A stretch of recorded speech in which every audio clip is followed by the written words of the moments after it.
Okay, so hello everyone. This video is about current affair from September 23 to March 24. देखो इस video में इस month के अंतराल में जो भी मोस्ट इम्पॉर्टेंट घटनाएं हुई हैं उसको मैं आपके सामने लेकर आ रहा हूं। ऑल्दो इसके अलावा और भी वीडियोज़ में मंथली मैं अपडेट करूंगा। ये जो वीडियो है खास करके जो स्टेट पीसीएस हैं स्पेसिफिकली बीपीएससी बिहार पीसीएस के लिए, बिहार दरोगा और बिहार एसएससी के लिए द मोस्ट इम्पॉर्टेंट वीडियोज़ हैं।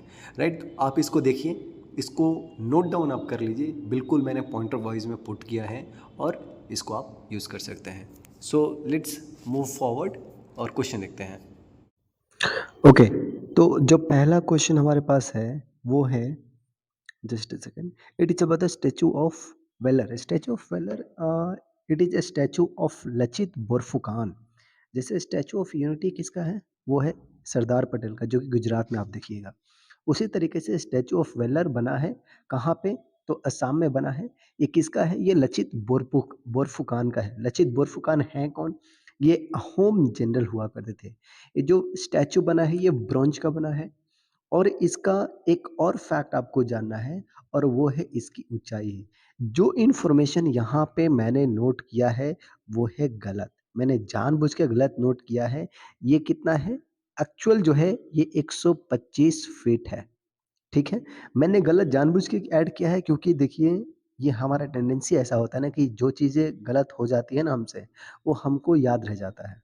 ठीक है? तो इस चीज़ को ध्यान में रख के मैंने क्या किया है, आपको ये गलत इन्फॉर्मेशन पुट किया है। ठीक है? तो राइट आंसर क्या है? 125 फीट। ये जो स्टैच्यू ऑफ वेलर है 125 फीट का है।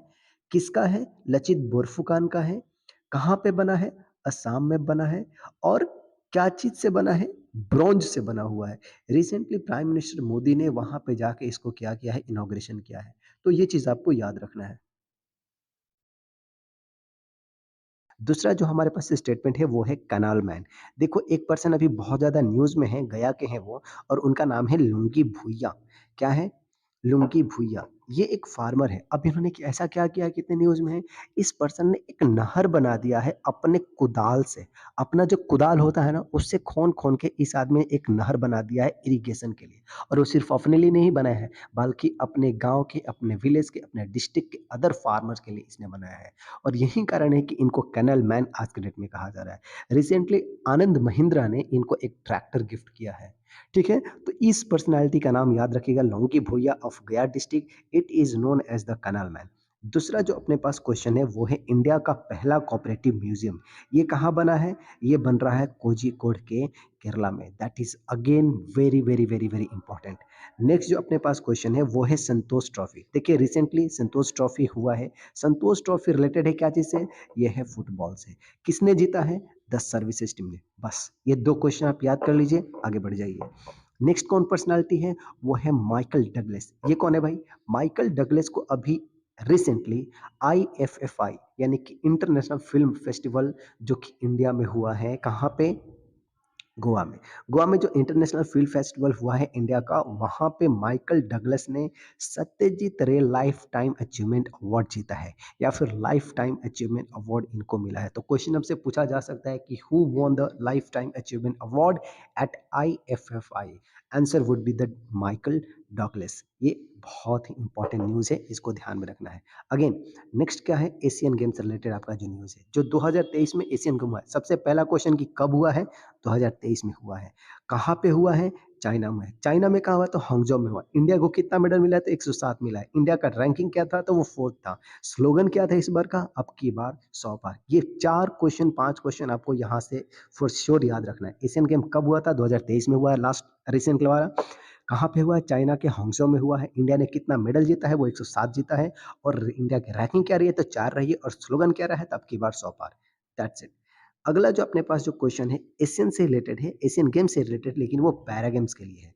देखिए ओलंपिक गेम्स भी होता है और उसका पैरा गेम्स भी होता है। पैरा गेम बेसिकली जो फिजिकली डिसेबल्ड पर स्पोर्ट्समैन होते हैं उनके लिए होता है। तो इस एशियन पारा गेम्स में ये अगेन ये भी कहाँ हुआ है? ये चाइना में हुआ है, हांगझो में ही हुआ है। इसमें इंडिया ने कितना मेडल जीता है? तो 111 जीता है। एशियन गेम में इंडिया ने 107 जीता था। एशियन पारा गेम्स में इंडिया ने 111 मेडल जीता है। इंडिया का इसमें रैंकिंग क्या है? 5वां है और एशियन गेम में रैंकिंग क्या थी? चौथा था। ठीक है? तो ये सारी चीज़ें अपने को यहाँ से याद रखना है। नेक्स्ट जो अपने पास जो स्लाइड है, वो क्या क्वेश्चन बताता है? आईओसी का 141st सेशन कहाँ हुआ है? ये हुआ है इंडिया के मुंबई में। आईओसी मतलब international Olympic committee. International Olympic committee का प्रेसिडेंट अभी कौन है? वो है थॉमस बैक। 2 क्वेश्चन आपको याद रखना है। 141st सेशन आईओसी का कहाँ हुआ है? इंडिया में हुआ है। इंडिया में कहाँ? मुंबई में हुआ है और इसका प्रेसिडेंट कौन है? थॉमस बैक हुआ है। देखो क्योंकि इंडिया में हुआ है इसलिए इंपॉर्टेंट हो जाता है ये, तो प्रेसिडेंट भी पूछा जा सकता है। वर्ल्ड फूड डे ये कब ऑब्जर्व किया जाता है? ये 16 अक्टूबर को मनाया जाता है। ये भी अपने को ध्यान में रख लेना है। अगेन ये बहुत इंपॉर्टेंट है। बिहार का पहला ग्लोबल इन्वेस्टर समिट पटना में हुआ है, दिसंबर में हुआ है 2023 में। सो लास्ट ईयर दिसंबर में पटना में बिहार का पहला first ever global investor summit held किया गया है। दूसरा है दादा साहब फाल्के अवार्ड। ये किसको मिला है? It has been given to Waheeda Rehman. That is again important. Dhordo village, ये जो विलेज है एक गांव है, ये गुजरात का है। गुजरात में कच्छ डिस्ट्रिक्ट का है। इसको United nation world trade recognition मिला है। यूएन यहाँ पे डब्ल्यूटीओ क्या है? वहाँ पे ट्रेड नहीं है, सॉरी ये ट्रेड नहीं है, this is World Tourism Organization है। वर्ल्ड टूरिज्म ऑर्गेनाइजेशन का एक लिस्ट है बेस्ट विलेजेस का। इस लिस्ट में इंडिया का, गुजरात का, कच्छ डिस्ट्रिक्ट का एक धोर्दो विलेज को रिकॉग्निशन मिला है। नेक्स्ट है ऑपरेशन चक्र 2। ये किसका है? This operation is of CBI. देखो जैसे बहुत सारे ऑपरेशन होते रहते हैं, जैसे अभी एक ऑपरेशन है ऑपरेशन अजय। ये किसका है? तो ये है इंडियन गवर्नमेंट का। इंडियन गवर्नमेंट बेसिकली जो इजराइल और हमास का वॉर चल रहा है, तो वहाँ से ये लोगों को इवैक्यूएट करने का एक क्या है? प्लान है। उसी तरीके से ऑपरेशन चक्र सेकंड भी किसका है? This is of the CBI. Next है महसा अमीनी। अगेन ये पर्सनैलिटी बहुत इंपॉर्टेंट है। पहले ये जानिए कि न्यूज़ में क्यों है। न्यूज़ में ये इसलिए है क्योंकि इनको अभी जो है European union human right award मिला है। But the sad sad thing is that कि इनको पोस्टहुमसली मिला है। ये पर्सनैलिटी अब इस दुनिया में नहीं है, इनका डेथ हो गया है। क्यों हुआ है, कैसे हुआ, ये मैं आपको बताता हूँ। देखिए ईरान में ना, ईरान में वहाँ पे रूल है कि आप बिना हिजाब के बाहर नहीं जा सकते हैं, ठीक है? महिलाओं के लिए। इन्होंने हिजाब पहनने से मना कर दिया था, जिसके चलते इनका अरेस्ट इनको कर लिया गया था। अब हुआ ये कि during the arrest police custody में ही इनकी मौत हो गई थी और इसके वजह से बहुत ज़्यादा प्रोटेस्ट हुआ था। ये बिल्कुल ये मुश्किल से 20-22 साल की ये लड़की थी, तो इनका देहांत हो गया था, ठीक है? पुलिस कस्टडी में।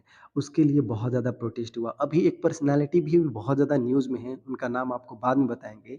बस आपको इतना बता देते हैं कि उनको अभी रिसेंटली नोबेल पीस प्राइज़ मिला है, ठीक है? महिलाओं के अधिकार के लिए बात करने के लिए, वो भी ईरान की ही हैं। तो महसा अमीनी को European union human right award मिला है।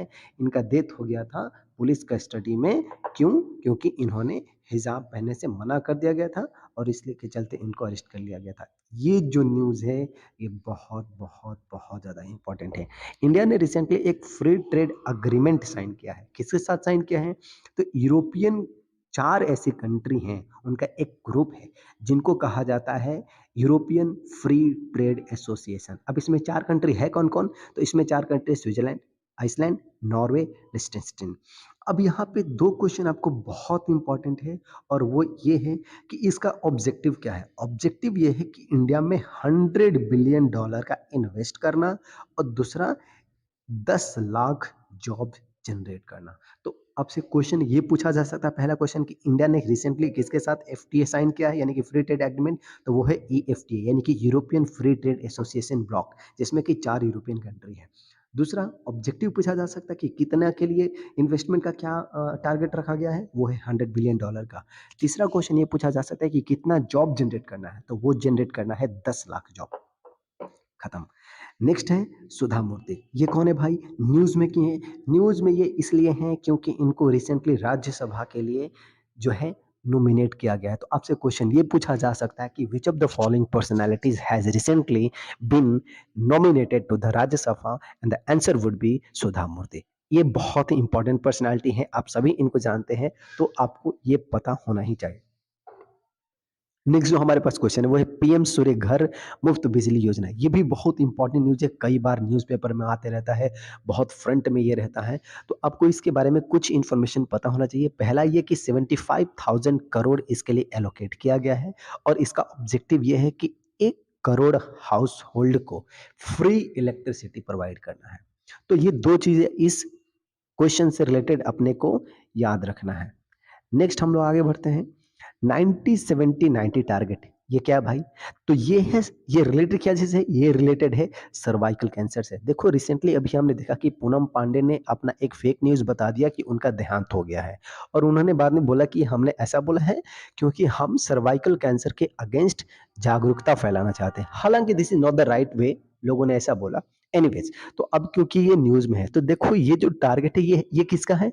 तो ये टारगेट है WHO यानी कि वर्ल्ड हेल्थ ऑर्गेनाइजेशन का एक टारगेट है 90 70 90। अब इसमें 90 का मतलब क्या है? 90 का मतलब ये है कि 15 साल की जितने भी लड़कियां हैं, 90% of this girls must be vaccinated against the cervical cancer. जैसे कोविड के अगेंस्ट वैक्सीन लग रहा था ना, उसी तरीके से गर्ल्स को 15 साल की जितनी भी महिलाएं हैं, गर्ल्स हैं, उनको क्या करना है? वैक्सीनेट करना है 90% गर्ल को, ये टारगेट है। और 70 यहाँ पे बता रहा है कि जितने भी महिलाएं हैं जो 35 से 45 एज ग्रुप में हैं, उनको स्क्रीनिंग करना चाहिए कि कहीं उनको कोई सिम्टम्स तो नहीं है। और 90 यहाँ पे ये बता रहा है कि जितने भी महिलाएं हैं, अगर उनको सर्वाइकल कैंसर है तो उनको क्या करना? ट्रीटमेंट प्रोवाइड करना। तो ये सर्वाइकल कैंसर से रिलेटेड है, WHO का है और ये इसके टारगेट है। नेक्स्ट जो हमारे पास जो स्लाइड है, क्वेश्चन है, ये बहुत ज़्यादा इंपॉर्टेंट है। ये पर्सनैलिटी अभी आपको न्यूज़ में थे और आपको ध्यान में रखना है, आपको डायरेक्ट क्वेश्चन पूछा जा सकता है। Ajay Manik Rao Khanwilkar has been elected as the new Lokpal. जो भारत के नए लोकपाल हैं वो है अजय मानिकराव खानविलकर, AM खानविलकर या अजय M खानविलकर। ये फॉर्मर सुप्रीम कोर्ट के जज भी रह चुके हैं। दो चीज आपको इसमें से ध्यान में रखना है। नेक्स्ट है French open, that is again very very very very very important. और ये इसलिए क्योंकि भारत की जो जोड़ी है, सात्विक साईराज रेड्डी और चिराग शेट्टी की, इन्होंने ने फ्रेंच ओपन को जीत लिया है। ये बेसिकली ये टेनिस का नहीं है, ये फ्रेंच ओपन है बैडमिंटन का। तो French Open of the badminton in the doubles won by the Satwik Chirag pair. It is very important, मैं बोल रहा हूं बार बार, इसको ध्यान में रखना है। दूसरा जो ओडिसी, ये क्या है? ओडिसी क्या है? ओडिसी बेसिकली एक प्राइवेट मून लैंडर है। अब तक जो हम देख रहे थे कि जो लैंडर जा रहे थे, राइट, मून के सरफेस पे, वो गवर्नमेंटल हुआ करते थे, लेकिन ये जो ओडिसी जो एक जो लैंडर होगा, ये प्राइवेट है। ये कहाँ का है? ये अमेरिका का है। तो ये आपको ध्यान में रखना है। Next, badminton Asian team championship, ये क्या है भाई? देखो भारत ने एक रिकॉर्ड हिस्ट्री क्रिएट कर दिया है भारत की महिलाओं ने। तो बैडमिंटन एशियन टीम चैंपियनशिप में भारत की महिलाओं ने पहली बार थाईलैंड को हरा करके इस चैंपियनशिप को जीत लिया है। ये तो मतलब मैं क्या ही बताऊं, आप इसको 5 स्टार लगा लीजिए, ठीक है, क्योंकि एक हिस्ट्री क्रिएट हुआ था इसमें और महिलाओं के द्वारा किया गया है। तो अगेन ये बहुत ज्यादा इंपॉर्टेंट हो जाता है। जो नेक्स्ट पर्सनालिटी है ना, ये भी बहुत ज़्यादा इंपॉर्टेंट है, वो है फाले एस नरीमन। इनका देहांत हो गया है। ये फॉर्मर एडिशनल सॉलिसिटर जनरल हुआ करते थे। नेक्स्ट जो हमारे पास न्यूज़ है वो है फोर्थ खेलो इंडिया विंटर गेम्स। ये कहाँ पे हो रहा है? ये हो रहा है गुलमार्ग, जम्मू एंड कश्मीर। अब देखो इससे रिलेट कैसे किया जा सकता है? विंटर गेम्स है खेलो इंडिया का। अब ठंडा सबसे ज्यादा कहाँ पड़ेगा? ऑब्वियस सी बात है, जम्मू कश्मीर में पड़ेगा भाई, तो गुलमार्ग में। तो आंसर ये इसमें क्या हो जाएगा? Jammu and Kashmir. Annual Raisina dialogue, ये इंपॉर्टेंट क्यों है? इंपॉर्टेंट इसलिए है क्योंकि ग्रीक के प्राइम मिनिस्टर ने इसका इनॉग्रेशन किया गया। हालांकि ये एनुअल होता है, रायसीना डायलॉग आप देखिएगा हर साल होता है, ठीक है। तो इस बार कहाँ हुआ है? अगेन न्यू दिल्ली में हुआ है। इंपॉर्टेंट इस बार ये है कि ग्रीक के प्राइम मिनिस्टर ने इसका इनॉग्रेशन किया है। अब इसके नाम भी आपको जानना पड़ेगा, तो वो है किरियोस मित्सोकैसिस, इनका नाम है। किसके द्वारा ऑर्गेनाइज किया जाता है? तो इसको ऑर्गेनाइज किया जाता है ministry of external affair and ORF, ठीक है जी। तो ये चीजें आपको याद रखना रायसेना डायलॉग के बारे में। अब जो नेक्स्ट हमारे पास क्वेश्चन है, नेक्स्ट जो क्वेश्चन है वो है GCMMF। It is not MFF, rather it is GCMMF, यानी कि Gujarat cooperative milk marketing federation, जिसको कि अमूल आप नाम से जानते हैं। ठीक है, इसका 50 ईयर्स जो है, 50 ईयर्स हो गया इसके इस्टेब्लिशमेंट का, तो इस साल सेलिब्रेट किया जा रहा है। तो इसको आप ध्यान में रखिएगा। क्वेश्चन आपसे पूछा जा सकता है कि which of the following corporation और the group has celebrated recently its golden jubilee years of the 50 years, that is the Amul। Next जो हमारे पास आर्टिकल है वो है वंशी कृष्णा के बारे में। Vamshi Krishna is a player from the Andhra, जिन्होंने अभी रिसेंटली 6 छक्के लगाए हैं एक ओवर में, तो ये इंपॉर्टेंट हो जाता है। C20 क्या है, तो ये क्रायोजेनिक इंजन है, इसरो का है, जो हम अभी देखने वाले हैं गगनयान, जो कि ह्यूमन बेस्ड स्पेस क्राफ्ट है, उसके लिए जो इंजन बना है, जो इंजन है वो है cryogenic engine of the ISRO. तो ये आप याद रखिएगा। अभी आप आगे हम लोग इसी आर्टिकल में देखेंगे कि 4 लोगों को नॉमिनेट किया गया है जो इंडियन एयरफोर्स के हैं इस गगनयान मिशन के लिए। उनका नाम मैं आगे आगे आपको मैं बताऊंगा। नेक्स्ट है अपने पास जो आर्टिकल है वो national policy on the electronics, that is very important. आपसे यहाँ पे 2 क्वेश्चन पूछा जा सकता है कि नेशनल पॉलिसी ऑन इलेक्ट्रॉनिक्स कब आया था, 2019 में। इंडिया का टारगेट क्या है, ये एक स्पोर्ट है, ध्यान में रखिएगा इसको। ये देखिए कहीं कहीं पे आपको टाइपिंग मिस्टेक हो सकता है, मैं इसको करेक्ट करते चलूंगा, इस पे आपको ध्यान नहीं देना है बहुत ज़्यादा। तो दूसरा क्वेश्चन आपको ये रखना है ध्यान में कि टारगेट क्या है। टारगेट इंडिया का है कि मोबाइल फ़ोन 2025 तक कितना एक्सपोर्ट करना है, तो वो करना है 600 मिलियन। अच्छा, इसी से रिलेटेड जो नेक्स्ट आर्टिकल है उसको देख लीजिए आप। स्मार्टफ़ोन का जो एक्सपोर्ट होता है भारत में, तो पूरे विश्व की अगर कंटेस्ट में अगर बात करें तो इंडिया का जो रैंकिंग है वो है 7वां, और भारत में जो राज्य सबसे ज़्यादा एक्सपोर्ट करता है वो है तमिलनाडु। ठीक है जी। नेक्स्ट जो क्वेश्चन है वो है एलेक्सी नावल्नी के बारे में। देखिए आप सब इनके बारे में जानते हैं, पुतिन के बहुत बड़े क्रिटिसाइजर्स थे ये। ठीक है, तो अभी इनका डेथ हो गया। देखिए इनको जहर दे के मारने की भी कोशिश की गई थी, लेकिन ये तब बच गए थे, लेकिन अब ये नहीं बच पाए हैं। इनका अभी रिसेंटली देहांत हो गया है। ऑल्दो इनकी वाइफ ने बोला कि मैं इस लड़ाई को आगे कंटिन्यू करके रखूंगी, बट आगे देखिए क्या होता है, जो भी हो। नेक्स्ट जो है नेशनल पार्क, जूलॉजिकल पार्क है, सिपाही जला जूलॉजिकल पार्क। ये कहाँ पार्क है ये, दिस इज पार्क, पार्क। तो ये कहाँ है, it is located in the Tripura. तो त्रिपुरा में है सिपाही जाला जूलॉजिकल पार्क।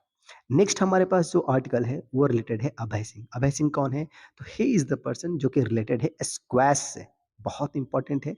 स्क्वैश में एक टूर्नामेंट है जिसको कि कहते हैं गुड फेलो क्लासिक स्क्वैश, इसको इन्होंने जीत लिया है, इसके चलते ये न्यूज में है। तो आपसे क्वेश्चन पूछा जा सकता है किस खेल से ये संबंधित है। नेक्स्ट क्वेश्चन है भारत टेक्स 2024, ये क्या चीज़ से रिलेटेड है, तो टेक्स से आप थोड़ा सा दिमाग लगा सकते हैं, इसे टेक्सटाइल से रिलेटेड है। तो ग्लोबल टेक्सटाइल एक्सपो कहाँ हुआ है, दिल्ली में हुआ है, जिसको कि भारत टेक्स 2024 कहा गया है। State with the lowest unemployment in the urban area. देखो अभी रिसेंटली एक सर्वे रिलीज किया गया है, उसमें ये बताया जा रहा है कि वो राज्य जो शहरी इलाके में सबसे कम अनएम्प्लॉयमेंट है, सबसे कम बेरोजगारी है शहरी इलाकों में, तो उसमें फर्स्ट नंबर पे है दिल्ली, यानी कि यूनियन टेरिटरीज और स्टेट मिला के। दूसरे नंबर पे है गुजरात और तीसरे नंबर पे है सिक्किम। इसी से रिलेटेड जो नेक्स्ट क्वेश्चन है कि state with the lowest unemployment in the rural areas, ऐसे राज्य जो रूरल एरियाज में सबसे कम बेरोजगारी है, उसमें एक नंबर पे आता है मध्य प्रदेश, दूसरे पे है झारखंड और तीसरे नंबर पे है त्रिपुरा। तो ये आप ध्यान में रखिएगा। नेक्स्ट जो क्वेश्चन है वो है अमृत भारत योजना की। ये क्या है, ये क्या चीज से रिलेटेड है, तो ये रिलेटेड है ये रिलेटेड है रेलवे स्टेशन का कायाकल्प ठीक करने का। देखो जो भारत में बहुत सारे रेलवे स्टेशन हैं, लेकिन अभी फिलहाल इस योजना के तहत 554 रेलवे स्टेशन को क्या करना है, उनका उनको ठीक करना है, उनको मॉडर्नाइज करना है, उनका कायाकल्प बदलना है। इस 554 में बिहार के जो 33 स्टेशन भी हैं। नेक्स्ट जो हमारे पास आर्टिकल है वो है 4 IAF pilot for the Gaganyaan crew. अभी जिसकी मैं बात कर रहा था कि 4 जो इंडियन एयरफोर्स के पायलट को नॉमिनेट किया गया, उनको इलेक्ट किया गया है, किसके लिए, जो गगनयान जो हमारा मिशन होने वाला 2024 में ह्यूमन बेस्ड स्पेसक्राफ्ट, उनके लिए। इस नाम को ध्यान में रखिएगा। ये नाम है प्रशांत बालकृष्ण, अजित कृष्णन, अंगद प्रताप और शुभांशु शुक्ला जी को। मनोहर जोशी जो हैं वो, मनोहर जोशी लोकसभा के स्पीकर हुआ करते थे, अभी इनका देहांत हो गया है। तो ध्यान में रखिए, अब क्वेश्चन पूछा जा सकता है कि ये क्या चीज़ से रिलेटेड थे जिनका भी रिसेंटली डेथ हुआ है। तो he was A Lok Sabha speaker. AI chatbot Gemini ये किसका है? ये गूगल का है। जैसे आप चैट जीपीटी आप जानते हैं, इसको बार्ड एआई भी कहा जाता है। तो जो चैटबॉट जेमिनी है, वो किसका है? गूगल है का गूगल का है, आपसे क्वेश्चन पूछा जा सकता है। ये न्यूज़ में इसलिए था क्योंकि इससे क्वेश्चन पूछा गया कि is prime minister Modi is fascist? तो इस पे इसका जो जवाब वो कुछ इस तरीके वो कुछ इस तरीके से था जिसकी वजह से बहुत ज़्यादा ये न्यूज़ में था। ठीक है जी। अब जो नेक्स्ट हमारे पास आर्टिकल है, वो है पटना गोल्फ क्लब ट्रॉफी का। तो इसको जीता है किसने? दिव्यांशु ने। तो आंसर वुड बी दिव्यांशु। नीलकमल रिंजन ये जो महिला हैं, इनको अवार्ड मिला है गोल्फर ऑफ द ईयर का। नेक्स्ट जो हमारे पास क्वेश्चन है पंचेश्वर प्रोजेक्ट। ये क्या चीज़ से रिलेटेड है? ये एक मल्टीपर्पज़ प्रोजेक्ट है जिसको कि डैम को हम लोग बोलते हैं। हाइड्रो इलेक्ट्रिसिटी के लिए एक प्रोजेक्ट बनाया जा रहा है। ये किसके-किसके बीच में है? वो है इंडिया और नेपाल के बीच में। So Pancheshwar project is related with the India and Nepal. Multipurpose project है ये। ओके, तो नेक्स्ट जो हमारे पास आर्टिकल है वो है all India house hold consumption expenditure सर्वे। बेसिकली गवर्नमेंट के द्वारा एक सर्वे रिलीज किया गया है। ये सर्वे रिलेटेड है कि इंडिया के जो घर हैं, इंडिया के जो लोग हैं, वो कितना खर्चा करते हैं अपने कंजम्पशन पे, उसके रिलेटेड एक ये सर्वे किया गया है। देखो इम्पोर्टेंट इसमें ये चीज़ है कि 11 साल में पहली बार इसको रिलीज़ किया गया है।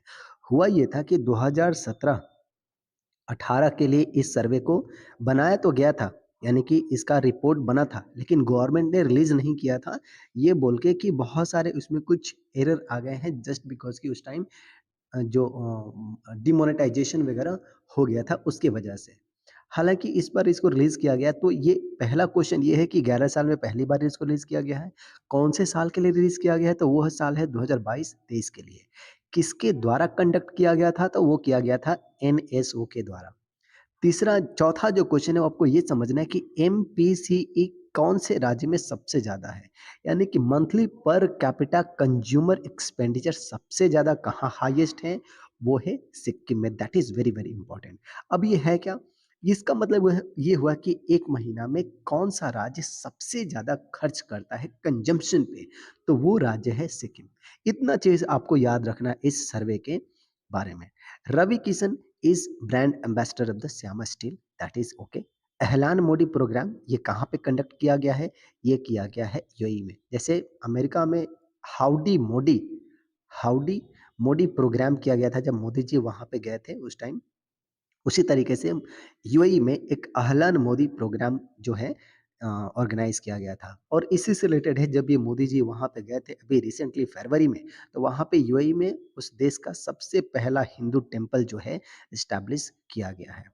नेक्स्ट जो हमारे पास क्वेश्चन है वो है इंटरनेशनल वेस्ट पिकर्स डे। ये किस दिन मनाया जाता है? ये मनाया जाता है 1 मार्च को। देखिए जो पिकर्स होते हैं ना, जो रैक पिकर्स होते हैं, इनका बहुत बड़ा रोल, एक बहुत बड़ा सिग्निफिकेंट रोल होता है हमारे एनवायरनमेंट को साफ रखने का। अब देखिए आपके गली मोहल्ले में जो रैक पिकर्स आते हैं, वहाँ से प्लास्टिक बॉटल्स, वो जो कूड़ा करकट है लेकर जाते हैं और उसको एक जगह पे वो लोग इकट्ठा करते हैं। फिर उसको जो भी उसका क्या बोलते हैं, रिफॉर्मेशन वगैरह किया जाता है। तो इनका एक बहुत बड़ा रोल है, ठीक है ना? अब बात यार ये नहीं कि इनकी जॉब, अब ये जो इनका काम था ना, इनके हाथ से जा रहा है। ख़ैर अभी इस पे हम लोग बात नहीं करेंगे। अभी हमको याद रखना है कि 1 मार्च को इंटरनेशनल वेस्ट पिकर्स डे मनाया जाता है। नेक्स्ट जो क्वेश्चन है वो है कॉमनवेल्थ चेस चैंपियनशिप। ये कहाँ पे हो रहा है? ये हो रहा है मलेशिया के मलाक्का में। नेक्स्ट जो क्वेश्चन है वो पार्स 1। ये पार्स 1 क्या है? ये एक सैटेलाइट है। ये किस देश का सैटेलाइट है? वो है ईरान का। ये कैसा सैटेलाइट है? ये सैटेलाइट है remote sensing and imaging satellite है। यानी कि दूर के इलाकों में आप कहीं बैठे हुए आप इंफॉर्मेशन गैदर कर सकते हैं, रिपोर्ट वहाँ से तैयार कर सकते हैं। इस तरीके का ये क्या है? एक सैटेलाइट है। अभी आप इसमें से कुछ दिमाग लगा सकते हैं। आपसे क्वेश्चन क्या पूछा जाएगा कि पार्स 1 सैटेलाइट कौन से देश का है? वहाँ पे आप कन्फ्यूज़ हो सकते हैं। तो आप एक ट्रिक यूज़ कर सकते हैं। अब देखो ईरान का पुराना नाम क्या है? ईरान का पुराना नाम है पर्सिया। पर्सिया इसको कहा जाता था। अब पर्स और पार्स कितना सिमिलर है ना? तो इस तरीके से हम लोग थोड़ा-सा दिमाग लगा के यहाँ से क्वेश्चन के आंसर निकाल सकते हैं और मोस्ट प्रोबेबली अगर क्वेश्चन भी पूछा जाएगा ना, तो यही पूछा जाएगा कि कौन से देश का ये सैटेलाइट है।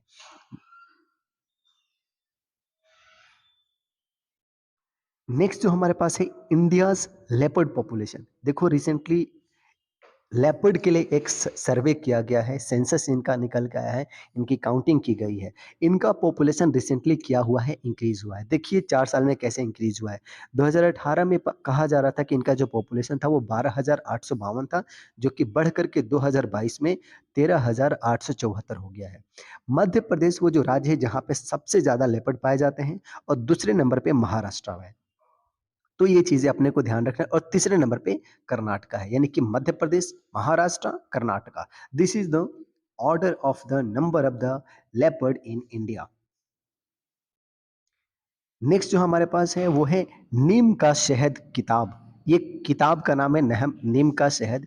इसकी किसकी किताब है? This is of the doctor Rajvardhan Azad. इसको अभी रिसेंटली सीएम नीतीश कुमार ने इसका लोकार्पण किया है। नेक्स्ट जो हमारे पास क्वेश्चन है वो है स्टार्टअप ऑफ द ईयर का अवार्ड किसको मिला है? वो मिला है ओएनडीसी को। यानी कि open network for digital commerce, इसको मिला है स्टार्टअप ऑफ द ईयर का अवार्ड। नेक्स्ट जो हमारे पास क्वेश्चन है वो है 3 नए सेमीकंडक्टर संयंत्र लगने वाले हैं, बनने वाले हैं भारत में। 2 लगेगा गुजरात में, 1 लगेगा असम में। यानी कि 2 चीज़ आपको यहाँ से ध्यान में रखना है, 3 नए सेमीकंडक्टर संयंत्र बनने वाले हैं, 2 गुजरात में, 1 असम में। नेक्स्ट हमारे पास जो क्वेश्चन है वो है miss world 2024, that is very, very important. यहाँ पे 2-3 चीज़ें अपने को ध्यान में रखनी है। पहला ये कि this is 71st event, 71st Miss World event has been conducted. ये हुआ कहाँ है? ये हुआ है इंडिया में। इंडिया में कहाँ हुआ है? न्यू दिल्ली में हुआ। इसको जीता किसने है? तो जीता है क्रिस्टीना पिस्कोजोवा। ये कहाँ की हैं? ये है चेक रिपब्लिक की। तो ये 4-5 क्वेश्चन अपने को इस स्लाइड से ध्यान में रखना है, ये बहुत इंपॉर्टेंट है और ये खास करके इसलिए इंपॉर्टेंट है क्योंकि भारत में इस इवेंट को ऑर्गेनाइज़ किया गया बहुत सालों बाद। 2 नाम याद रखिएगा पाकिस्तान के लिए इम्पोर्टेंट है, वो है यहाँ का नया पीएम और नया प्रेसिडेंट। नया पीएम है एसएस शहबाज शरीफ और प्रेसिडेंट कौन बना है? आसिफ अली जरदारी। नेक्स्ट जो हमारे पास क्वेश्चन है बॉब जोन्स अवार्ड। ये अवार्ड क्या चीज़ से रिलेटेड है? This award is related to golf. किसने जीता है? टाइगर वुड्स ने जीता है। अमेरिका का सबसे इम्पॉर्टेंट जो अवार्ड होता है गोल्फ के लिए, that name is Bob Jones award. Next है मैक्सिको ओपन। ये किसने जीता है? Alex de Minaur, that is important. Lieutenant general Upendra Dwivedi ये क्या बन गए हैं? ये बन गए हैं vice chief of the army. Milan exercise ये क्या चीज से रिलेटेड है? This is related to the naval exercise. Next जो हमारे पास आर्टिकल है that is related to the WTO MC 13, यानी कि वर्ल्ड ट्रेड ऑर्गेनाइजेशन का मिनिस्टेरियल कॉन्फ्रेंस जो होता है, वो 13 मिनिस्टेरियल कॉन्फ्रेंस कहाँ हुआ है? ये हुआ है अबू धाबी में। That is very, very important. कब हुआ है? 2024 में हुआ। नेक्स्ट जो हमारे पास आर्टिकल है वो रिलेटेड है जीआई टैग से। एक ऑब्जेक्ट है जिसको कि क्रॉसेट कहा जाता है, नारा सपूर क्रॉसेट। इसको मिला है जीआई टैग। ये कहाँ से रिलेटेड है? ये है आंध्र का गोदावरी रीजन से। अब क्रॉसेट ये है क्या? बेसिकली एक क्राफ्ट है जो जो कपड़े होते हैं उनको बुन करके इसको बनाया जाता है। तो Narsapur crochet got GI tag from the Godavari region of the Andhra. PM Modi in the Bihar. PM Modi recently is been in the Bihar और बहुत सारी चीज़ों का यहाँ से शिलान्यास, बहुत सारी चीज़ों का उन्होंने अनाउंसमेंट किया है। उसमें से 2 चीज़ें अपने को याद रखनी है कि मक्का आधारित, मक्का से जो बनने वाला एथेनॉल प्लांट है, वो कहाँ बन रहा है? वो बन रहा है लौरिया और सुगौली में। लौरिया और सुगौली में मक्का से आधारित जो एथेनॉल प्लांट है वो बनने वाला है 168 करोड़ की लागत से। और दूसरा जो याद रखना है कि सीतामढ़ी और शेवहर के बीच एक नेशनल हाईवे जो है वो बनेगा 149 करोड़ में। INS Jatayu. INS Jatayu recently navy ने आईएनएस जटायु को क्या किया है? कमीशन किया है। कहाँ पे किया है? तो लक्षद्वीप में किया है, मिनिकॉय आइलैंड पे। इसका ऑब्जेक्टिव क्या है? तो सर्विलेंस और सिक्योरिटी को क्या करना है? इन्हांस करना है, उसको स्ट्रेंथन करना है। नेक्स्ट जो अपने पास आर्टिकल है वो है MH-60R। ये क्या है? This is the multi role helicopter. आपसे क्वेश्चन पूछा जा सकता है कि ये है क्या? क्या एयरक्राफ्ट कैरियर है? No, it is the multi role helicopter. इसको कमीशन किसने किया है? नेवी ने किया है। अब हेलीकॉप्टर है तो आपको लगता है कि आपको लगेगा कि कहीं एयरफोर्स ने तो नहीं किया है? नहीं, इसको नेवी ने कमीशन किया। कहाँ पे किया है? कोच्चि में किया है। इंडिया का पहला अंडर वाटर मेट्रो लाइन अभी रिसेंटली मोदी जी ने वहाँ पे जाके इसका इनॉग्रेशन किया। कहाँ पे किया है? कोलकाता में किया। एस्प्लेनेड टू हावड़ा मैदान। नेक्स्ट जो हमारे पास क्वेश्चन है, पीएम मोदी एड्रेसेस बिहार। कहाँ से एड्रेस किया? तो उन्होंने किया बेतिया के एरोड्रम ग्राउंड से। ये भी क्वेश्चन पूछा जा सकता है कि aerodrome ground is situated in the which district of Bihar? That is the West Champaran, Bettiah. Next is R Ashwin. R Ashwin has played 100 match. इनका 100वां जो मैच था अगेंस्ट इंग्लैंड था। That is very very crucial. Next is first ever global summit on the traditional medicine. ये बहुत important news है। अगस्त में हालांकि ये हुआ था, थोड़ा सा पुराना हो गया है, लेकिन हो सकता है कि क्वेश्चन पूछ लिया जाए। सो आपको ध्यान में रखना है, गुजरात के गांधीनगर में विश्व का पहला global summit on the traditional medicine has been held in the Gujarat.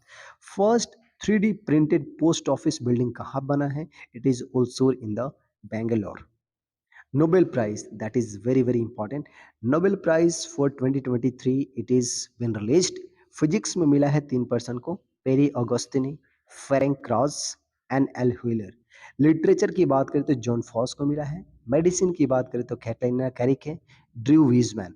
Piece की बात करें तो नरगिस मोहम्मदी, इन्हीं की मैं बात कर रहा था। नरगिस मोहम्मदी इज फ्रॉम ईरान। इनको अवार्ड इसलिए मिला है क्योंकि इन्होंने विमेन की राइट की बात किया। जब महसा अमीनी का डेथ हो गया था तो उसके अगेंस्ट भी इन्होंने बहुत ज़्यादा उसके अगेंस्ट प्रोटेस्ट किया। ठीक है। इकोनॉमिक्स में मिला है गोल्डिन, क्लॉडिया गोल्डिन को। केमिस्ट्री में मिला है मौगी बावे, लॉइस ब्रुस और एलेक्सी एकिमोर को। So this is the list of the Nobel prize 2023। ये बहुत ही इंपॉर्टेंट है आने वाले एग्जामिनेशन में।